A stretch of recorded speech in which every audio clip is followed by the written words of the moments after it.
Hoje eu quero falar com você sobre os pródigos que saíram de casa, daqueles que se afastaram da família e da igreja, seduzidos por uma proposta colorida, atraente, mas que, iludidos, partiram de casa, saíram da igreja e mergulharam-se nas sombras espessas de um mundo que só tinha propaganda, mas não realidade. De uma proposta sedutora que não tinha conteúdo. E estas pessoas colheram decepções profundas, sofreram na mente, na alma, no corpo, os reveses das más escolhas, e passaram por vales escuros, provas amargas, prejuízos enormes, até caírem em si e tomarem a decisão de voltar. Voltar para a casa do Pai, para os braços do Pai. Eu quero trazer à sua memória esclarecida a história do filho pródigo. Talvez a mais célebre parábola contada por Jesus. Jesus está conversando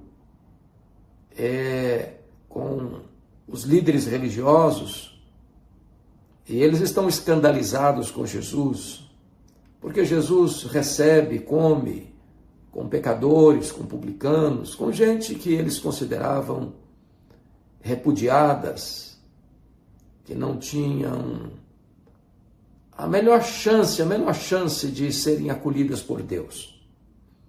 E eles, os escribas, os fariseus, os líderes, se julgavam melhores do que os outros, mais santos, mais justos, mais merecedores do amor de Deus. Então Jesus conta para eles 3 parábolas. A parábola da ovelha perdida, da dracma perdida e dos 2 filhos perdidos, um dentro de casa e outro fora de casa. Certamente, na parábola do chamado filho pródigo, o filho mais velho, em casa, trabalhando, com rigores, com disciplina rigorosa, representava os escribas e fariseus. O pródigo que saiu de casa, que desperdiçou os seus bens vivendo dissolutamente, e se envolveu com meretrizes, que enquanto o dinheiro tinha, estava cercado de amigos, em festas requintadas, mas ao chegar a fome, a crise,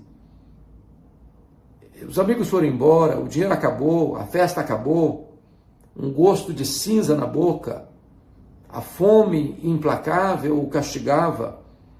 E então, o único local que ele encontrou foi trabalhar com porcos, cuidar de porcos, o que para os judeus era uma coisa impura. E ali ele sentia necessidade de comer as próprias alfarrobas que os porcos comiam, mas nem isso lhe era permitido. Ele estava no fundo do poço, no fim da linha.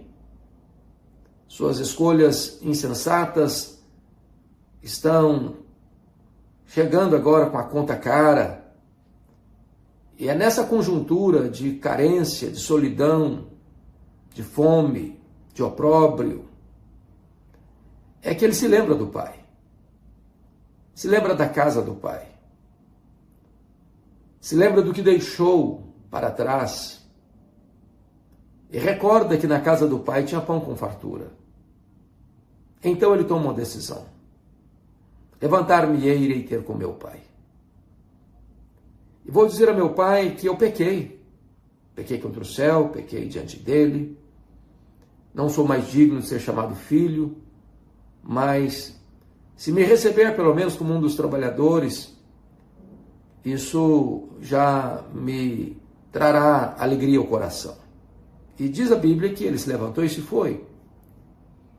De longe seu pai o avistou, e correndo o abraçou, o beijou, e deu ordens antes que ele fizesse todo o seu discurso de quebrantamento, arrependimento.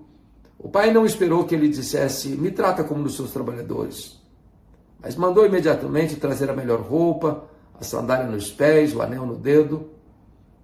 Imediatamente mandou também imolar o cevado, preparado para uma ocasião especial, e declarou: vamos festejar, porque este meu filho estava perdido e foi achado, estava morto e reviveu. Essa é a história de tantos pródigos que, por insatisfação e por ingratidão, abandonaram a família, deixaram para trás pai, mãe, família, irmãos, amigos, e se embrenharam num mundo de aventuras, cujas propostas de prazer eram tão eloquentes, na expectativa de que vai preencher o vazio do coração com festas, com bebidas, com aventuras, com experiências arrebatadoras. Mas estas propostas podem até, por um momento, ludibriar o coração. Salomão, o rei mais rico de Israel, num dado momento da vida, quando o coração se deixou seduzir por tantas mulheres, por tantas aventuras, por tantas propostas, foi buscar a felicidade, primeiramente nas festas, na bebida, nas riquezas, nas múltiplas realizações, na música, no sexo, na fama. Ele bebeu todas as taças dos prazeres. Ele curtiu todas as aventuras da vida. Ele jogou para dentro de si baldes de prazeres. Mas o que ele colheu foi frustração.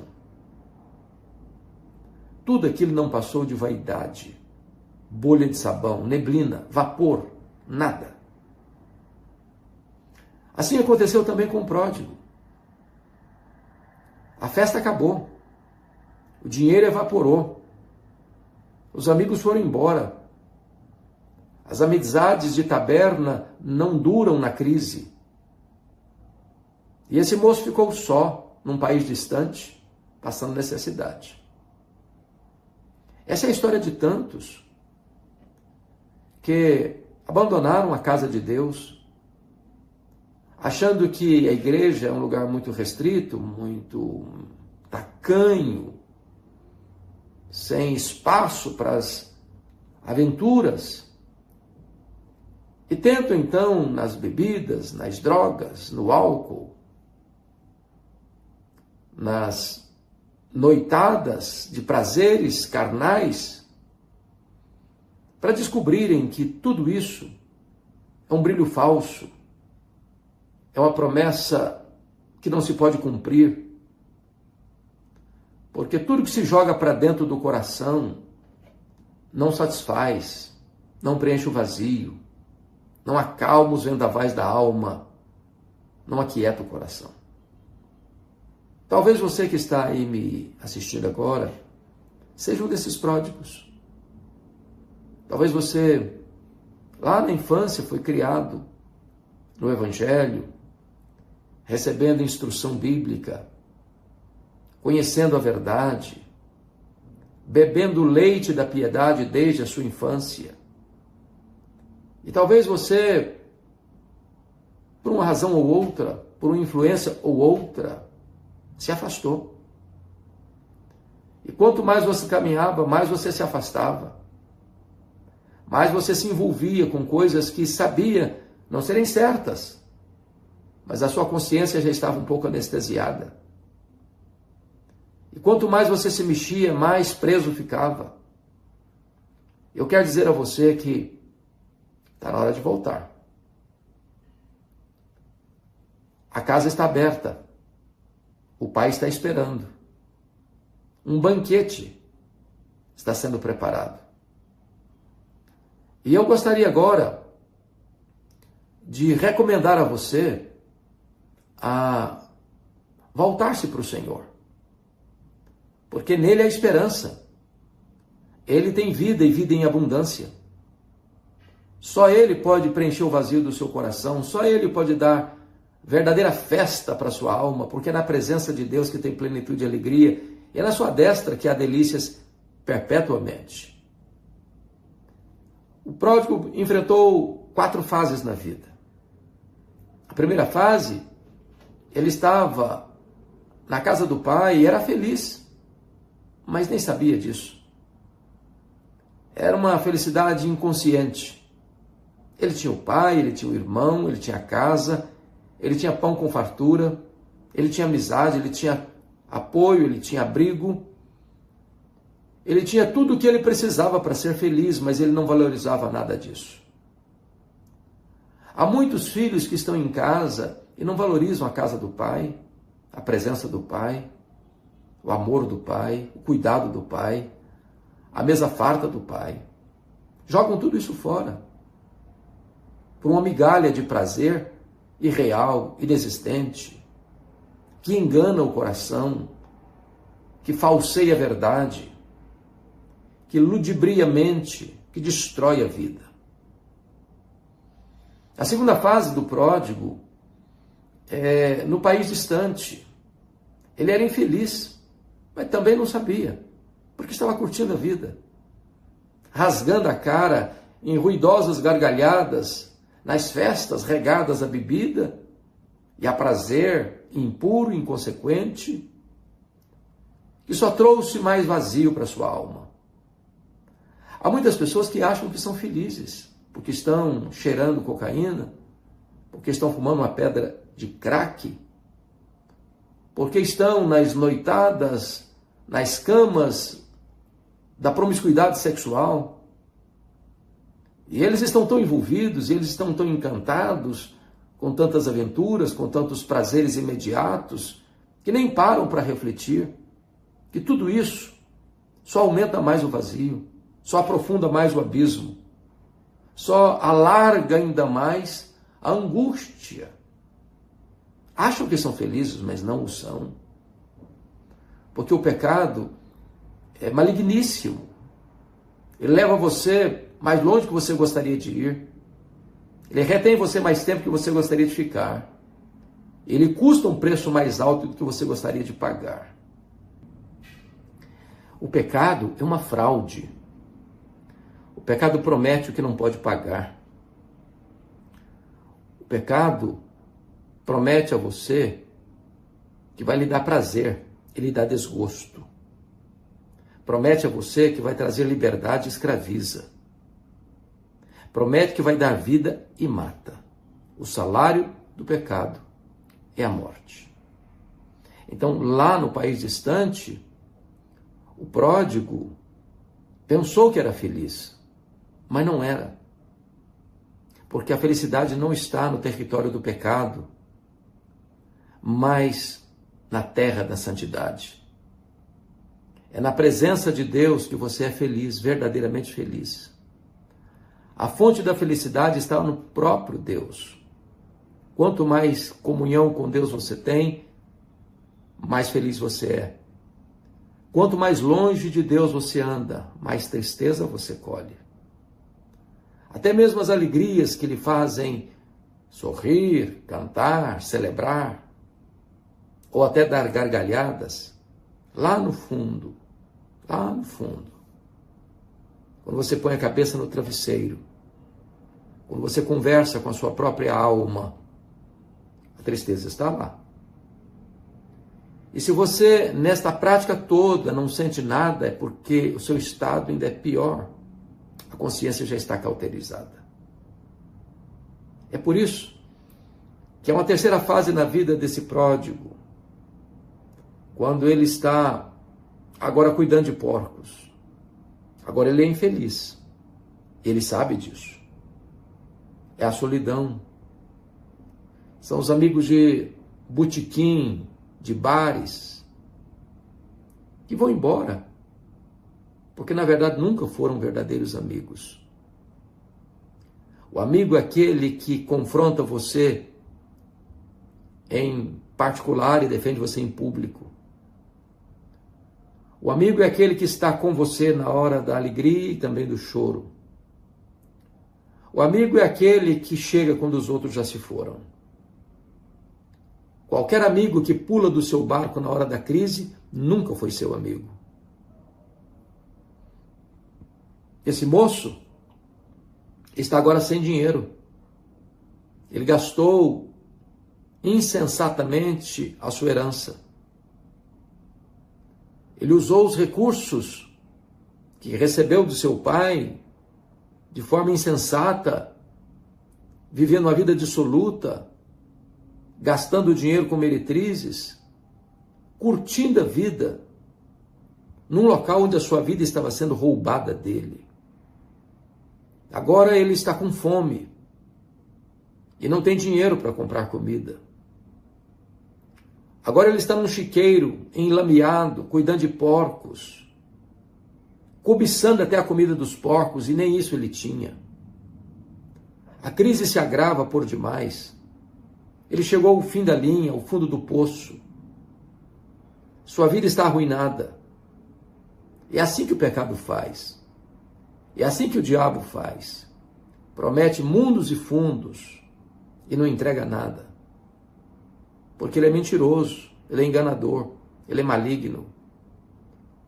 Ele veio para roubar, matar e destruir. Então, vem a última fase na vida deste jovem, do filho pródigo. É quando ele toma a decisão de voltar para a casa do pai. A vida é feita de decisões. Você não precisa continuar no caminho do erro porque um dia você entrou nele. Você não precisa viver com o pescoço na coleira do pecado, dos vícios, das mazelas da vida, porque um dia você se matriculou nessa escola maldita e a sua vida foi sendo arrancada de você gota a gota. Você não precisa viver na lama. Você pode tomar uma decisão. Como aquele pródigo tomou, ele, caindo em si. Ele disse: na casa de meu pai tem pão com fartura. As memórias que ele tinha da casa de seu pai não era de um pai opressor, não era de uma casa de escravidão, mas era uma casa de pão com fartura. Então ele tomou uma decisão ousada, corajosa, necessária. Levantar-me-ei, irei ter com meu pai. É hora de você se levantar. É hora de você romper com a prática da bebida alcoólica que está escravizando você, destruindo a sua vida, destruindo o seu casamento, destruindo a sua família, destruindo a sua paz.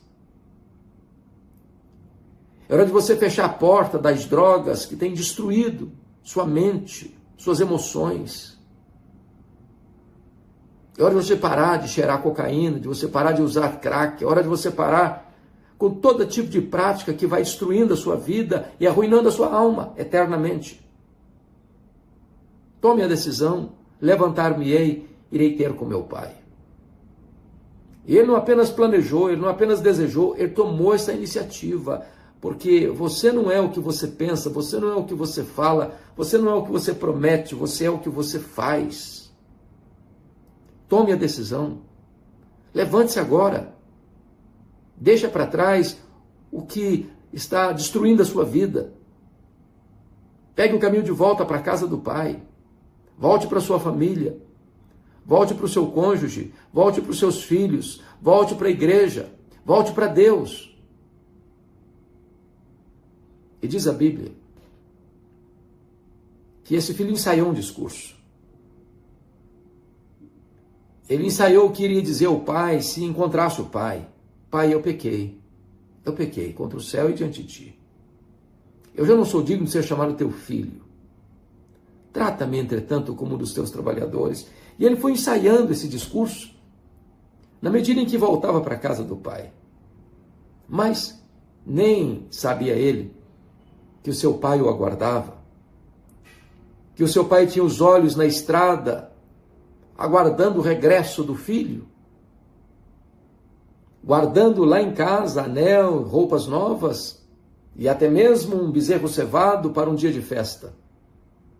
E quando esse filho aponta na estrada maltrapilho, sujo, nauseabundo, mal cheiroso, o pai corre em sua direção, o abraça, o beija, e o filho começa a fazer o seu discurso de confissão, e o pai o interrompe, não permitindo que ele completasse a frase: eu já não sou digno de ser chamado teu filho, e manda trazer de imediato roupa nova, sandália para os pés, anel no dedo, dizendo: você é filho, você é herdeiro, eu estou aqui, eu sou seu pai, e você é bem-vindo à casa do pai. E mandou imediatamente os seus servos imolar o bezerro cevado para uma grande festa, com muita música, com muita alegria, e justificando: vamos celebrar, porque este meu filho estava perdido e foi achado, estava morto e reviveu. O amor de Deus por você é eterno. Ele amou você com amor eterno e quer atrair você para Ele com cordas de amor. Não importa quão longe você tenha ido. Não importa quão profundamente você tenha caído. Hoje Deus quer abraçar você, beijar você, receber você de volta. E a Bíblia diz que a festa diante dos anjos de Deus lá no céu por um pecador que se arrepende. Hoje vai ser o dia da sua restauração, da sua reconciliação, da sua volta para os braços do Pai. A volta para a casa de Deus. E então você desfrutará de uma alegria indizível e cheia de glória, de uma paz que excede todo entendimento. Você terá alegria de saber que o seu nome está escrito no livro da vida, que o Espírito Santo habita em você, que você é membro da família de Deus, que você é herdeiro de Deus, co-herdeiro com Cristo, que você é a herança de Deus, a menina dos olhos de Deus, a delícia de Deus, em quem Deus tem todo o seu prazer. Volte, filho, volte. Há pão com fartura na casa do Pai. Há uma festa aguardando a sua volta. Há perdão para você. Há recomeço para você. Há restauração para você. Não demore mais. Rompa com tudo aquilo que escravizou você, porque Jesus é o libertador. Foi Ele quem disse: conhecereis a verdade e a verdade vos libertará. Se o Filho vos libertar, verdadeiramente sereis livres. Que Deus abençoe sua vida. Que Deus abençoe seu coração. É hora de voltar. Não demore mais. Tem uma festa esperando você. A festa da salvação. A festa da reconciliação. Deus abençoe sua vida. Deus abençoe o seu coração.